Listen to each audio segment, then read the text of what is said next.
So apparently Hollywood has a long history of fumbling Viking movies. And today we're going to talk about 10 such Viking films that definitely deserved way better. Like, there are so many good Viking films to explore that people just sleep on. And these films give you the first-hand experience of the myths, the revenge arcs, the tale of Norse warriors and whatnot. Seriously, in the list we have Antonio Banderas becoming an honorary Viking with zero consent. And then we have Terry Jones making a comedy film about a Viking's existential crisis. Also, the revenge stories and betrayal that will happen in these films are actually colder than the weather of Iceland. So, get ready to explore some of the best Viking films of all time without any further delay. 13th Warrior, 1999. The film is an adaptation of Michael Crichton's novel, Eaters of the Dead. It's a fusion of Ibn Khaldun's writing about his travels from the 10th century and the legendary Beowulf epic. I think the concept was great, but the real question is how well it was actually executed. So, to begin with the plot, our main protagonist, Ahmad ibn Fadlan, is an Arab ambassador, played by Antonio Banderas, who travels to the north after getting exiled from Baghdad. There, he somehow ends up with a group of Norse warriors, and against his will becomes their 13th member. No consent taken at all. Their mission was to investigate a terrifying threat that was wiping out a Viking kingdom, and the threat was the Wendel. They were a group of terrifying people who moved in the shadows, attacked in the dead of night, and carried torches that were shaped like bear skulls. And the film shows them as remnants of an ancient pre-human civilization called Neanderthals. But now, it's time to tell the chaos that went into making this film. When the test audiences didn't respond well to the initial cut of the film, it went through several re-edits. Looking at the situation, Michael Crichton took over the directing duties himself. Even the film's title was changed from Eaters of the Dead to The 13th Warrior, and the release date was also pushed back for over a year. On top of that, mid-production, the studio changed the film from a PG-13 to an R rating film. It meant gore scenes were added to the film that were never designed for it. Naturally, director John McTiernan hated this whole mess. He stated, "If the film had been R-rated from the start, I would have shot it in a completely different way." Even the composer Grammy Revel was replaced by Jerry Goldsmith, who scored a new soundtrack for the recut. Basically, the entire film got a new makeover. And after all this, you have to be wondering, the result must have been justice, right? No, it was one of Hollywood's biggest financial disasters of the era, because the budget was somewhere between $110 to $160 million, but it only earned $61 million worldwide.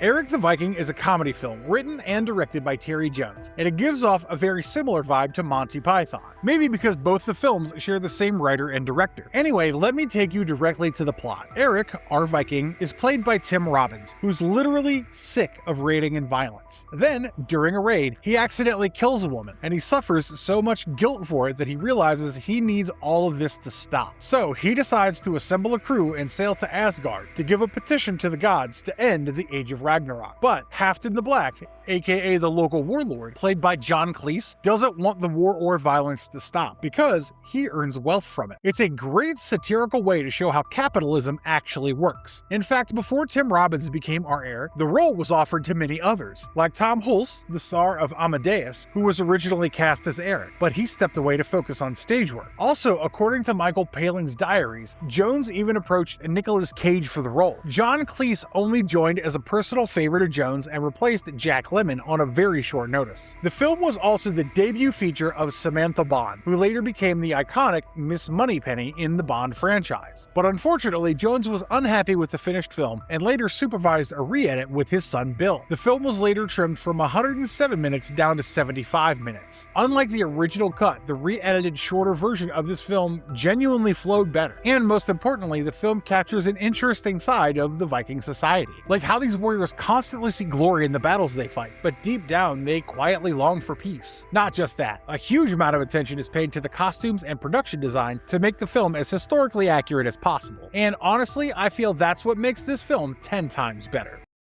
When the Raven Flies, 1984. This film is basically the output you get when a director watches Yojimbo and A Fistful of Dollars and thinks, what if I made this about Vikings? And no, before you think it's a criticism, let's be clear. It's not. That's genuinely a pitch that director Hrafn Gunnlaugsson worked on. So here, the Vikings raid an Irish village and kill a boy's parents and also kidnap his sister. Somehow he gets spared, but he grows up to avenge his family. Then, 20 years later, he shows up on the shores of Iceland with a whole whole new identity as guest. He knew he was a one-man army, so he had to tackle this very strategically. He doesn't charge in directly, but Loki orchestrates the rival clans against each other, and he does this by gaining the trust of both sides. God, he's a mastermind. He was really like, why should I fight everyone when I can make the others fight against themselves? Even the visuals of the film were great. Though the budget wasn't very huge, it didn't really matter because the landscape did its wonders. This film was an Icelandic-Swedish co-production, and Gunnelson even won the Best Director award for it. He really deserved it for the amount of effort he put into this film, because before he started writing the script, he became obsessed with learning about the Icelandic sagas, and his efforts can be noticed in the way the film explores the social structures and power dynamics. Later, the Tokyo International Film Festival voted it as one of the most outstanding films of the decade. This one film inspired a generation of Icelandic filmmakers to retell stories from their own country.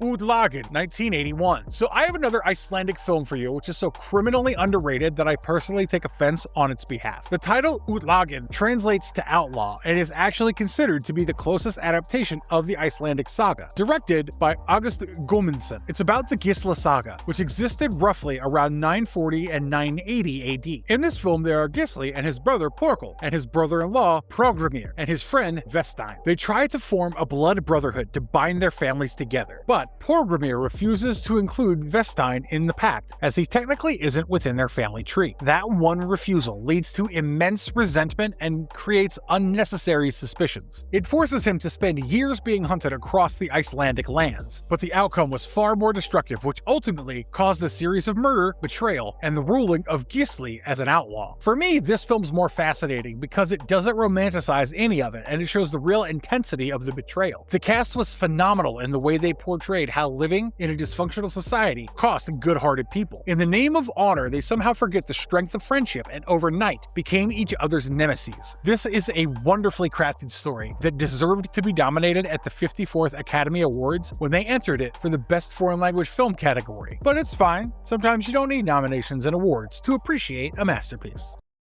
In the Shadow of the Raven, 1988. Gunnlaugson returned this time with Shadow of the Raven as the second film in the trilogy. For me, it's the most emotionally layered film among the three, and it's actually set in 1077, so historically it's the most recent event among the trilogy. So it all begins with Trausti, an Icelander who studies theology in Norway. But when he returns to his home, he sees there's more chaos waiting for him there. And you know what all the trouble's about? A whale. Both the clans want it, and nobody will call a truce. At For a Whale, a bloody fight takes place where Trausti's mother gets killed, and even the rival's clan leader faces the same fate. But amidst this chaos, Trausti somehow falls in love with the last person you would expect him to fall for, because she's Isolde, the daughter of the now dead rival clan's leader. But that's not the worst part. What's worse is that she was already promised to someone else. That's why I'm saying there's a whole lot of drama for you to witness, and I mean it's good and worthy drama. Trausti and Isolde actually exist in the myths, and the director beautifully crafts their story for the film's storyline by incorporating Iceland's culture. Even the whale feud is attached to Iceland's history, because stranded whales were considered to be serious matters of property law, and feuds over it were actually documented. Plus, I like how deeply conflicted Trausti's character is. He's an educated man in theology, which makes him more torn between the two worlds of violence and peacekeeping. Apart from the storyline, what I really can't help but compliment is Tony Forsberg's cinematography across the three films. The way he captures those landscapes is so visually captivating that you want to keep looking at it. I personally think the cinematography of this film is peak. Valhalla. For a change, I'm bringing a Danish animated film for you. It's based on the beloved Danish comic series inspired by the Poetic Edda and the Prose Edda of Snorri Sturluson, and is co-directed by the comic's own creator Peter Madsen, alongside Disney-trained animator Jeffrey J. Verab. But the real deal is the mythology they're working with. So the story is about two mortal siblings, Tjalfe and Roskva, and after a misunderstanding that takes place at their farmhouse, they get swept into an adventure with Thor and Loki. The four fellows start traveling together through Asgard and Jotunheim, which is the land of giants. And to make their journey even better, they were accompanied by their little chaotic partner called Quark. For the final act, the giant king Utgard Loki rigged the contests by using his mighty magic and illusions, and ultimately tricks Thor's party into believing they failed. This film is a whole package. You'll get a little bit of everything. There's Norse mythology, and the way they incorporate it with the Edda tales and wrap it into a funny and cozy piece is seriously quite entertaining to watch. Considering Denmark, the production and costs were huge for this film. It was estimated to be around DKK 40 million, which made it the most expensive Danish film in 1986. More than 100 artists worked on the film for 4 long years, and it even sold over 500,000 tickets. That's about a tenth of Denmark's population. Sadly, it was still a financial flop because it couldn't match the high production costs, but it doesn't define how good the film actually is. The Viking Sagas, 1995. You know how the best and most authentic Viking films are always linked to Iceland? So here's another American-Icelandic production film recommendation for all of you, which is entirely shot in Iceland. This one was directed by Michael Chapman. He's the same guy who shot legendary cinema pieces like Taxi Driver and Raging Bull, so you can imagine how good the cinematography of this film is, even though it was actually shot under a very low budget. So, the film heavily takes inspiration from the Njals saga, which is one of the greatest Icelandic sagas ever written. Kjartan is our main protagonist of the film, played by Rolf Möller. He's a young Viking warrior who has to witness his father getting murdered right in front of his eyes. So I think you can tell where the storyline's headed. Yeah, it's a pure revenge saga. He trains under the legendary warrior Gunnar and learns about clan politics. He eventually falls for someone he shouldn't and gets pulled into a feud that consumes everything. And I'm not sure if you've noticed this, but the scale of men they've included in this film is very small. It was actually a deliberate choice to make the film relevant to the real history. They didn't put thousands of warriors to make it fit into that action film mold and make it more dramatic to sell tickets. What I like the most about this film is that it genuinely tries to stay faithful to its origin story.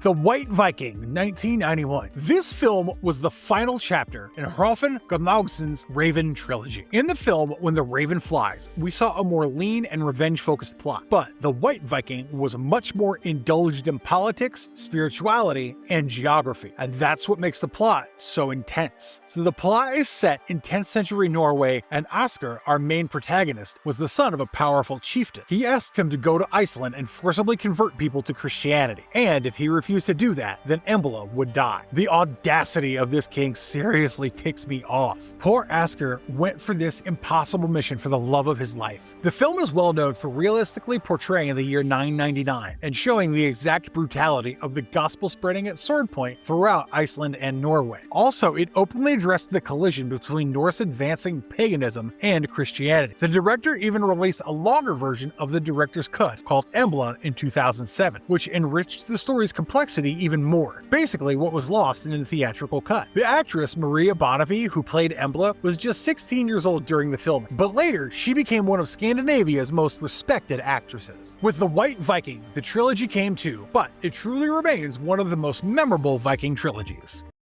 The Last Viking, 1997. It's technically a children's film, but it's also a perfect family-friendly recommendation that you can enjoy with your loved ones. It's a Danish-Swedish production. So our main character here is Harald, who is the son of Agni and is a very respected chieftain. His father refuses to hand over the village's ship to the tyrannical King Grimnir and joins a rebellion. But the king doesn't like that at all. So he retaliates harder by raiding the villages and capturing people. He then forces the ones in captivity to build a ship for the royal fleet. What a cunning man for real. Now, our Harald was too young to fight, but he had a brave heart. That's why he didn't give up easily and tried until the end. This is the sole reason why he became the center focus of the film. The target audience are children because they're suckers for characters like Harald. Well, apart from the cast, the productions of this film use the same props from The White Viking. This truly shows how closely knit the Scandinavian Viking world really is.